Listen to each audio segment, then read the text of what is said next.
কর ও ঋণ খেলাপি এবং অর্থ পাচারকারীরা একই শ্রেণীর লোক এবং তারা ক্ষমতাধর। নিজের লেখা বইয়ের মোড়ক উন্মোচনের অনুষ্ঠানে বললেন বাংলাদেশ ব্যাংকের সাবেক গভর্নর অধ্যাপক ডক্টর ফরাসউদ্দিন আহমেদ। সিপিডির নির্বাহী পরিচালক ডক্টর ফাহমিদা খাতুন বলেন, রাজনৈতিক সংযোগের কারণে কেন্দ্রীয় ব্যাংকের স্বাধীনতা খর্ব করা হয়েছে। জাহিদুল ইসলামের প্রতিবেদন।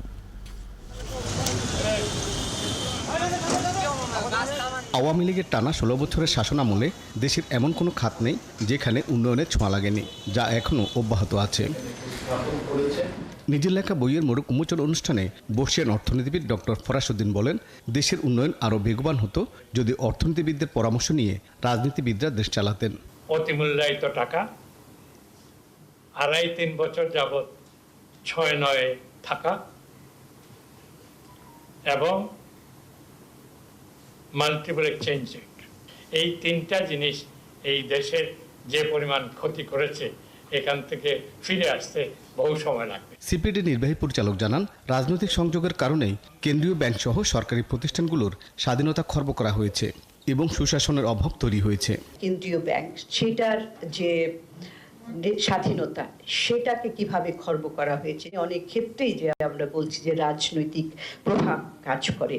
তারপরে আছে আইনগত দুর্বলতা, অর্থাৎ এই যে খেলাপি ঋণ হচ্ছে, বছরের পর বছর কম্পাইল হচ্ছে, সেগুলোর কোর্টে গেলে একটা স্টে অর্ডার হয়ে এগুলো পাইল আপ হয়ে যাচ্ছে। অধ্যাপক ওয়াহিদউদ্দিন বলেন, দেশের অর্থনীতির সাথে রাজনীতির যে বিচ্যুতি, সেটি এখন গবেষণার দাবি রাখে। ক্ষমতার রাজনীতিতে যেটা কাম্য নীতি, তার সঙ্গে আসলে কতখানি আপোষ করতে হয় এবং কতখানি নীতি বিচ্যুতি প্রয়োজন হয় ক্ষমতার রাজনীতিতে, এটা কি রাজনৈতিক কৌশলের জন্য অপরিহার্য ছিল?